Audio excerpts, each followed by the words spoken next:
কলকাতার আকাশ তখন পরিষ্কার।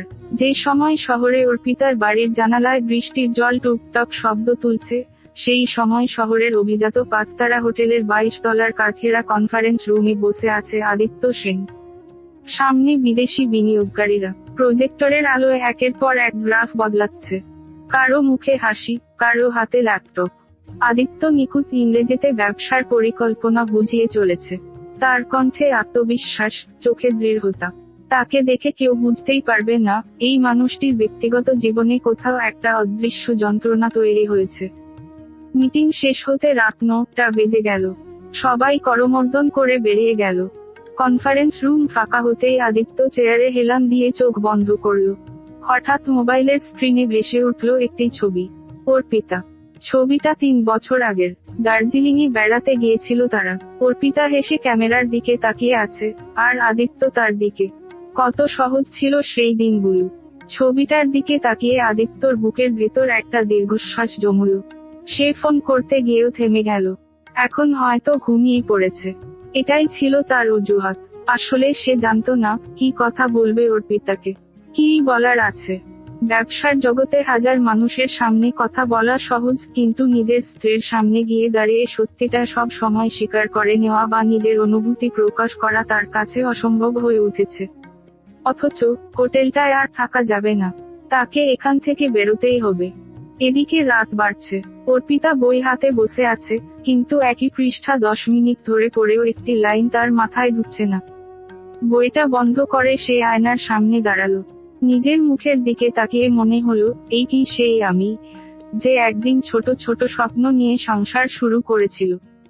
অথচ আদিত্য আজ পর্যন্ত তার বিছানায় আসেনি। কি অপরাধ করেছে সে? সে কি ভালোবাসেনি আদিত্যকে? নাকি এখনো বাসে না ভালো? তবে কি আদিত্যই তাকে ভালোবাসে না? নাকি আদিত্য তাকে এড়িয়ে চলছে কোনো কারণে? কি কারণ হতে পারে? হঠাৎ ওর মনে একটা প্রশ্ন উকি দিয়ে উঠল। আচ্ছা, আদিত্য একজন পুরুষ তো, তাই তাকে এড়িয়ে যায়। এড়িয়ে যায় সেক্স। এড়িয়ে যায় একই বিছানায় শোয়া। বেশিরভাগ দিন সে তো বাড়িতেই থাকে না। কি করে পরীক্ষা করবে সে তাহলে? আদিত্য তো অর্পিতার পাশে 1 মিনিটের জন্যও শোয় না। একদিনের জন্যও তো দেখতে পায়নি আদিত্যর বিশেষ অঙ্গ। অথচ গত রাতে রতন যা করল, সেটা তার জীবনের একটা উপলব্ধি। এই উপলব্ধি তো আদিত্য ইচ্ছে করলেই দিতে পারত, নাকি পারে না? অর্পিতার চোখের নিচে ক্লান্তির ছাপ। অফিস যাওয়ার পর থেকে আদিত্য বাড়ি আসেনি। কখন আসবে জানে না অর্পিতা। আদৌ আসবে কি না, তাও সে জানে না। সে এখনো আয়নার সামনে দাঁড়িয়ে নিজেকে দেখছে। চোখে এখনো ক্লান্তির ছাপ। ঠোঁটে উজ্জ্বল হাসি নেই। সে আয়নাকে জিজ্ঞেস করল, আমার দোষটা কোথায়? রতনকে নিজের বিছানায় রেখে কি দোষ করেছি কিছু? আয়না কোনো উত্তর দিল না। অর্পিতা নিজেই উত্তর দিল, পাপ করেছি আমি। মহাপাপ করেছি। আর এজন্য আমার বোধ হয় এই পৃথিবীতে থাকাই উচিত নয়। হঠাৎ তার মনে হলো, সে একবার যদি সে পাপ করেই থাকে তবে আরো একবার সেই পাপ সে কেন করবে না? সেই রাত্রেও আদিত্য বাড়ি এলো না, আর সেই রাত্রেও অর্পিতা রতনকে নিজের বিছানায় রেখে নিল আরো একবার। আরো একবার নগ্ন দুটো শরীর পৃথিবীর আদিম খেলায় মগ্ন হয়ে গেল। সকালটা যেন অস্বাভাবিক নিস্তব্ধ। রাতের ঝড় থেমে গেছে। জানালার কাছে শুকিয়ে যাওয়া বৃষ্টির দাগগুলো যেন নীরবে সাক্ষ্য দিচ্ছে, কিছু কিছু ঝড় বাইরে থামে, ভেতরে নয়। আজ অর্পিতার ঘুম ভাঙল খুব ভোরে। তার পাশে বিছানায় তখনও রতন শুয়ে, পরিধানে কোন পোশাক নেই। ওর দিকে তাকিয়েই সে মুখটা ফিরিয়ে নিল। কেমন যেন ঘৃণা লাগতে লাগলো তার নিজেকে। সে তড়িঘড়ি করে উঠে ওয়াশরুমে চলে গেল। ওয়াশরুম থেকে বেরিয়ে সোজা বাইরে গিয়ে ভেজা মাটির উপর দাঁড়ালো। তার মনে হলো, পৃথিবীও কি আজ তার মতো ভিজে গেছে? কিন্তু পৃথিবী তো পবিত্র, আর আমি অপবিত্র। আমি নিজের স্বামীকে বাদ দিয়ে অন্য পুরুষের সাথে ঘুমিয়েছি। ছি, কি ঘৃণা। বাগানের চেনা বকুল গাছটার নিচে বসলো খানিক। নিজের অজান্তেই চোখ দুটো বন্ধ হলো। 2 চোখের কোণ দিয়ে জল গড়িয়ে পড়ল ওর। চোখ খুলেই তার মনে হলো, পৃথিবীর কোথাও যেন একটা বড় ভুল হয়ে গেছে। চোখ দুটো লাল, মুখে এক অদ্ভুত ক্লান্তি। সে ফিসফিস করে নিজেকে বলল, উদ্ধৃতি চিহ্ন . এ আমি কি করলাম? কোনো উত্তর এল না। এই সময় সে প্রতিদিন ফুল তোলে, ঠাকুর পুজো করে থাকে, কিন্তু তার মনে হলো, নিজের শরীরকে যে নিজের হাতেই অপবিত্র করে তুলেছে, সে আজ ঈশ্বরের সামনে দাঁড়াবে কিভাবে? অপরাধবোধ মানুষের ভিতরে এমন এক আদালত তৈরি করে, যেখানে বিচারক, সাক্ষী আর আসামি সবাই সে নিজেই। সেই দিনই দুপুরে অর্পিতা রতনকে ডেকে পাঠালো।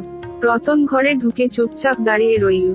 আজ তার মুখে সেই আগের বিনয়ী হাসি নেই, আবার উদ্ধত ভাবও নেই, তবে মুখে এক চিলতে হাসি ছিল, ক্রূর হাসি।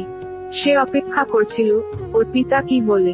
অনেকক্ষণ নীরব থাকার পর অর্পিতা বলল, রতন তুমি আর কাজে এসো না। তোমার বেতন আমি মিটিয়ে দিচ্ছি। এখনো কদিন বাকি আছে, কিন্তু কোনো পয়সা কাটবো না। রতন বলল, কিন্তু মেম সাহেব তো আমাকে বরাবর এখানে কাজে রেখেছেন। অর্পিতা বলল, সেটা আমি সাহেবের সঙ্গে বুঝে নেব। বলেই সে আলমারি থেকে একটা খাম বের করে রতনের হাতে ধরিয়ে দিল। খুলে গুনে নাও, উদ্ধৃতি চিহ্ন। রতন বলল, 1 মাসের বেতন আছে বললেন তো আপনি? অর্পিতা বলল, হ্যাঁ, তবু গুনে নাও। আমার বেতন মাসে 15,000 টাকা। সাহেব বলেছিলেন, মায়ের চিকিৎসার জন্য খরচ আমাকে দেবেন। আর এখন যদি আমি কাজ ছেড়ে চলে যাই, তবে আমি মায়ের চিকিৎসা কিভাবে করাবো কিভাবে? অর্পিতা আবার উঠে গেল আলমারির দিকে। আলমারি খুলে 1 লক্ষ টাকা বের করে রতনের হাতে ধরিয়ে দিয়ে বলল, আর কখনো এ বাড়ি এসো না। রতন ঠিক আছে বলে বাইরে বেরিয়ে যেতে যেতে আবার থমকে দাঁড়ালো।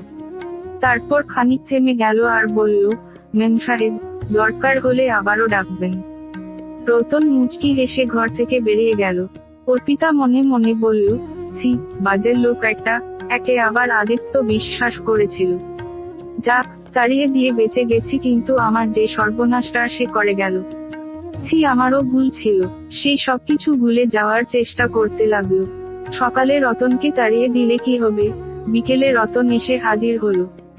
আর ওকে দেখে অর্পিতা উগ্রচণ্ডী হয়ে উঠল। কি জন্য এলে?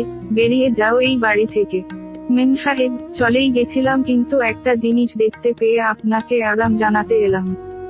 কিছু জানতে চাই না আমি, শুধু একটা ফটো দেখুন আর আমি চলে যাব। বলেই সে নিজের ফোনের গ্যালারি খুলে ফোনটা অর্পিতার হাতে ধরিয়ে দিল। অর্পিতা দেখল, আদিত্য একজন বিবাহিতা মহিলার হাত ধরে একটা নামকরা দোকানে ঢুকছে। এটা তুমি কোথায় পেলে? এখান থেকে বেরিয়ে বাজার যাব ভেবেছিলাম, আর বাজারে গিয়েই এই দৃশ্য দেখতে পেয়ে ছবিটা তুলে নিই। মেয়েটাকে তুমি কি জানো? না ম্যাডাম, চিনি না এনাকে। তবে একটা খবর দিতে পারি। কি খবর? আজ ওনারা রবীন্দ্র মঞ্চে নাটক দেখতে যাবেন। আপনি যদি সেখানে গেলে হয়তো চিনতে পারবেন। এবার আমি চলি, বলে সে চলে গেল। রতনের থেকে খবর পেয়ে অর্পিতা ঠিক 5টার সময় রবীন্দ্র সদনের গেটের দিকে চলে গেল। আর সেখানে সে দেখল আদিত্য একটা বিবাহিতা মহিলার সঙ্গে হলের ভিতরে ঢুকে গেল। অর্পিতা হলের বাইরেই বসে পড়ল। আর হঠাৎ মাথা ঘুরে পড়ে গেল সেখানে। রতন কিছুটা দূরেই দাঁড়িয়েছিল। ওকে উঠিয়ে গাড়িতে করে একটা বিলাসবহুল হাসপাতালে নিয়ে অ্যাডমিট করে দিল।